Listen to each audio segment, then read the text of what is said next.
magaalada Boorama waxaa maanta soo gaaray xubnaha gudida cadaaladda anshaxa xuquuqul insaanka u qaabilsan golaha wakiilada Somaliland iyo taliye ku-xigeenka ciidanka asluubta Somaliland oo uu ku weheliyo socdaalkoodan kormeer kala duwan ay saaka ku soo mareen jeelka hoose maxkamadda racfaanka maxkamadda gobolka iyo taxeer ilaalinta oo ay u kuurgalayeen wasaaradda cadaaladda Somaliland ayaa laamaheeda cadaaladdu ayna u dhameystirnayn gobolka awdal iyadoo oo ay hadda maxkamadda gobolka iyo maxkamadda racfaanku ay isticmaalaan xaruntii nabad sugidda dawladda Siyaad Barre taasi oo u muuqata inay iska liitaan laamaha cadaaladda waa kan xildhibaan Siciid Cilmi Rooble oo ah gudoomiyaha gudida oo ka hadlaya arintan ay saaka indhahooga ay ku soo arkeen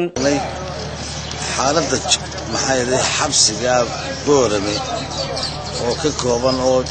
ah jeel laba gobol Salel Awdal labadaba aan kala maray maxkamadii baan maray maxkamadii racfaanka waa tan kale ninka goobta ninka joogana waa maxkamadaha labada qol weeye labada qol maxkamadii gobolka iyo maxkamadii runtii racfaanka labadaba halkaas ku wada jiraan waxaan filayaa dhismayaasha waxaan idin waarkaysan oo ka yar baa jira runtii waxaan ahaan jirtay halkan sidoo gudoomiyaha racfaanka loo sheegay nabad sugidda xilligii maxay dawladda Siyaad Barre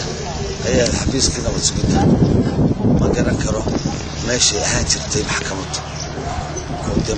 marka la eego baaxadda jeelka hoose ee degmada Boorama ayaan ka fayn karayn dadka dambiilayaasha ah iyadoo oo jeelka hoose ee magaalada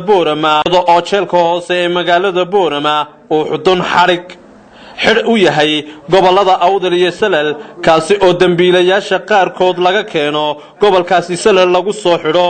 duruuftaasina waxay keenaysaa in uu jeelku inta badan uu noqdo mid ciriiri ah wasaaradda cadaaladda Somaliland ayaa tan iyo intii xukuumadda madaxweyne Axmed Maxamed Maxamuud Siilaanyo aanan waxba iska bedelin iyadoo oo ay arintani ay keeni karto in xuquuqdii dambiilaha ay meesha ka baxdo taasi oo uu dambiiluhu uuna heli karayn goob uu ku nafiso Axmed Diiriye Ciltire Radio Hilaac magaalada Boorama